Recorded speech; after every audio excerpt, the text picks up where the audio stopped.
Indeed, Dmitry Peskov, the Kremlin spokesperson, said that so far the talks were not very promising and that there's still a very, very long way to go. He said he was pleased, though, that Ukraine is putting its proposals on paper, which helps speed up the negotiating process. Though later in the day, there was a slightly more optimistic take from the lead negotiator on the Russian side, Vladimir Medinsky. He says that Ukraine is for the first time willing to commit to refusing to join NATO. It's willing to commit that nuclear weapons will not be placed on its territory, and on top of that, foreign forces will not be deployed on Ukrainian soil. And also another proposal from the Ukrainian side that it's willing to sign up to the idea that Russia and other so-called guarantor states would be able to have the final say on whether Ukraine can undertake military drills. This discussion here focusing on those national security guarantees, both important for Ukraine and also for Russia. But the Ukrainian side once again reaffirmed that in order for this to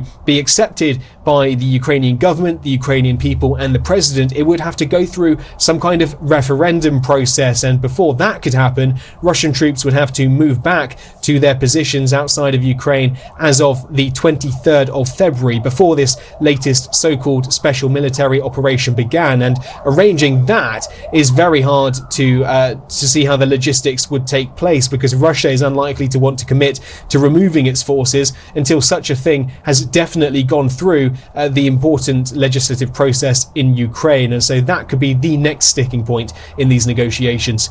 Stuart Smith, SABC News, Moscow.